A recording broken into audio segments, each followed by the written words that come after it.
A presença e poder do Espírito de Deus. Quarta e última parte. Por Bruce Anstey. Qual é o objetivo da sua vida? O que ocupa seu tempo primordialmente? Este ponto que estou tocando agora é a razão pela qual há uma opane de energia na vida de muitos cristãos. Você sabe, foi dito que se agradarmos a carne, impediremos o espírito, e todos sabemos que isso é verdade. Se nos dirigirmos para as coisas relacionadas à esfera da carne, não podemos esperar que o Espírito de Deus esteja trabalhando de maneira apreciável em nossa vida. E lembre-se de que o encher do Espírito de hoje, não servirá para amanhã. Devemos deixar o Espírito de Deus ter o controle de nossa vida todos os dias. Não podemos dizer, bem, passei algum tempo no dia do Senhor indo à reunião e lendo a palavra, e isso deve ser o suficiente para a semana. Não, antes devemos procurar viver na esfera do Espírito todos os dias. A Escritura apresenta essas várias funções do Espírito como o cristianismo normal. É normal que um cristão ande de modo a agradar a Deus e tenha as coisas de Cristo diante de si todos os dias de sua vida. É normal que um cristão viva na esfera do Espírito.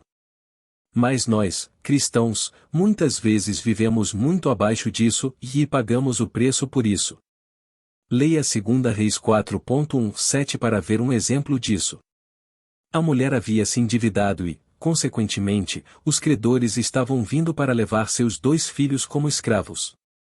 E Eliseu lhe disse: que te hei eu de fazer? Declara-me que é o que tens em casa. E ela disse: tua serva não tem nada em casa, senão uma botija de azeite.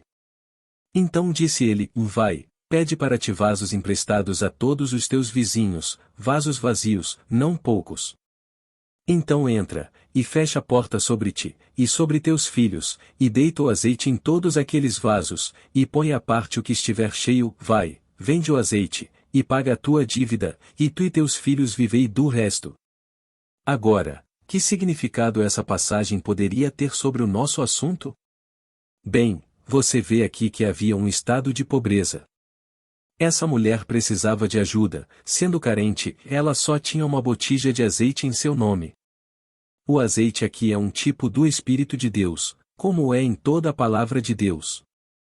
Eliseu então realizou um milagre, e vemos que, enquanto ela despejava nos vasos vazios, o suprimento de azeite não parava nem diminuía, mas continuou até que todos os recipientes vazios estivessem completamente cheios. Agora, deixe-me fazer a seguinte pergunta: você percebeu o que houve na história para iniciar o fluir do azeite, liberando aquele enorme suprimento valioso? Foi quando ela fechou a porta. Eliseu insistiu que ela fechasse a porta quando estivesse dentro da casa com seus filhos. Ela teve de primeiro fechar a porta e depois começar a derramar o azeite. Esse era o segredo para liberar esse grande suprimento de azeite e o começo desse maravilhoso milagre. Você sabe o que isso ensina? Isso nos ensina que precisamos ter nossas portas fechadas para a comunhão com o mundo e para as coisas que pertencem à carne.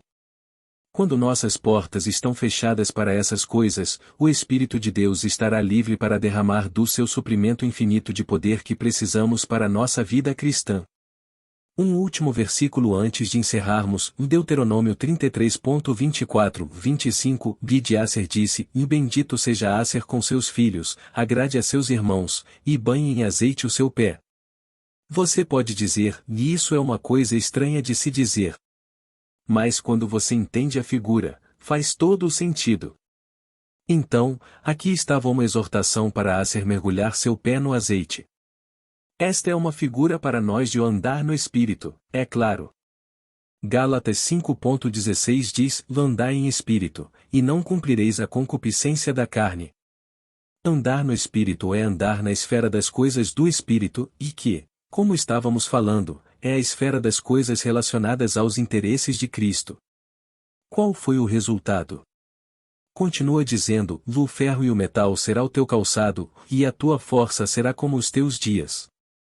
Quando seu pé foi mergulhado no azeite, seus calçados se tornaram como ao ferro e metal. Isso nos traz a ideia de que haverá um andar muito estável e deixando-o muito firme sobre seus pés. Outra ideia sobre o uso de calçados de ferro é que eles, sem dúvida, deixariam uma marca muito visível no caminho atrás de nós, já havendo um testemunho muito definido em nosso andar. É o que acontece quando um homem está andando no poder do Espírito de Deus e ele tem uma caminhada estável e consistente e deixa um testemunho para trás para que todos vejam. É muito óbvio quando uma pessoa está cheia do Espírito e você pode ver. É por isso que a embriaguez é contrastada com o encher do Espírito em Efésios 5:18, e não vos embriagueis com vinho, em que há contenda, mas enchei-vos do Espírito. Ambas as condições são evidentes pela maneira como uma pessoa caminha e fala. Quando um homem está dominado por muito vinho, você pode ver pelo seu andar cambaleante e sua conversa arrastada, e assim acontece quando uma pessoa vive no reino da carne e é evidente em seu andar e em seu falar. E é igualmente assim quando andamos na esfera do Espírito, quando uma pessoa vive nessas coisas, você percebe. Há algo sobre a maneira como ela anda e fala. E tudo está relacionado a dar a Cristo seu lugar apropriado como Senhor acerca de tudo em nossa vida. Isso é ilustrado na vida do profeta Eliseu. Ele passou pela casa da mulher sunamita, e ela disse ao marido que havia notado haver algo na maneira como o homem andava que a fazia crer que era um homem de Deus, e ela estava certa. Abre parênteses, 2 Reis 4:9. Extinguindo e entristecendo o espírito. Agora, frequentemente perguntam qual é a diferença entre o extinguir e o entristecer o espírito. Em primeiro lugar, eu diria, sem hesitar, que essas duas coisas são algo que você definitivamente não quer fazer.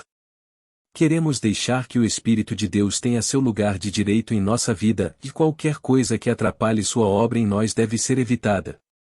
Portanto, não queremos o entristecer ou nem o extinguir o Espírito. Diz em 1 Tessalonicenses 5:19, e não extingais o Espírito.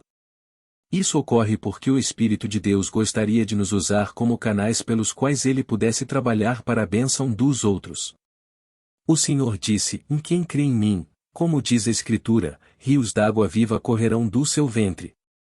E isto disse ele do Espírito que haviam de receber os que nele crescem. Abre parênteses, João 7:38. Deus deseja trabalhar por meio de nós pelo Espírito, e nossa responsabilidade é permitir ao Espírito essa liberdade. Não devemos impedi-lo em sua obra. Meu tio costumava ilustrar isso, pedindo-nos que pensássemos em uma mangueira de jardim com água passando por ela, que alguém pega e dobra para que o fluxo de água seja interrompido. Isso é como extinguir o Espírito, o fluxo do Espírito sendo interrompido em nós. Ele pode querer nos levar a fazer algo para a glória de Deus e nós não o fazemos e resistimos. Talvez seja dar um hino na reunião, ou talvez entregar um folheto do Evangelho a alguém e não o fazemos. Estamos extinguindo o Espírito. Isso é ilustrado na história do servo de Abraão, que é uma figura do Espírito de Deus, que foi enviado para buscar uma noiva.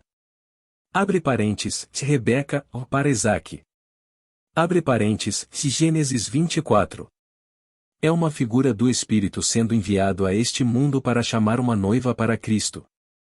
Tendo obtido permissão de Betuel. Abre parênteses, pai de Rebeca. O servo quis levá-la imediatamente a Isaque. No entanto, a mãe e o irmão tentaram detê-lo. Eles tinham outros objetivos para ela, e essas coisas impediram o servo de fazer a jornada. Esta é uma pequena figura de extinguir o Espírito. O servo então disse, e não me detenhais, pois o Senhor tem prosperado o meu caminho, ou deixai-me partir, para que eu volte a meu Senhor. Abre parênteses, Gênesis 24:56. É isso que o Espírito está nos dizendo, e não me detenhais. Ele quer conduzir nosso coração após Cristo e nos usar em bênção para os outros, e não quer que nada se interponha no caminho.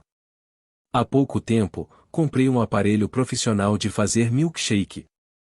Eu havia notado a marca e modelo quando estávamos em um restaurante e fomos e compramos um para nossa família. Quando eu o trouxe para casa, estava todo empolgado. Tiramos da caixa e ligamos, mas não funcionou. Eu não conseguia descobrir o que havia de errado com ele e estava ficando chateado. Por fim, perdi a paciência dizendo, olha só, você gasta muito dinheiro em algo e, Quando o recebe, ele nem sequer funciona. Então um dos meus filhos disse: calma, pai, está bem aqui. Vê isso? É uma chave de segurança. Oh! Sim, é claro, a chave de segurança deve ser ligada. E quando foi ligada, a eletricidade fluiu pelo cabo e houve energia na máquina. Saiba você que é o mesmo conosco. Se quisermos ter um fluxo contínuo de poder do Espírito de Deus em nossa vida, não deve haver nada que o atrapalhe, e a permissão de coisas carnais em nossa vida é o que mais atrapalha o Espírito. Então, diz em Efésios 4:30, e não entristeçais o Espírito Santo de Deus, no qual estáis selados para o dia da redenção. Entristecer o Espírito é fazer algo que ele não nos levou a fazer. É o pecado que entristece o Espírito. Ele é uma pessoa divina que sente as coisas, e quando vamos e fazemos algo que ele não nos levou a fazer, o entristecemos. O próximo versículo. Abre parênteses, versículo 31. Lista algumas dessas coisas. Toda amargura, e ira, e cólera, e gritaria, e blasfêmias e toda a malícia seja tirada de entre vós. Colocando de forma simples, extinguir o Espírito é não fazer algo que ele gostaria que fizéssemos, e entristecer o Espírito é fazer algo que ele não nos levou a fazer.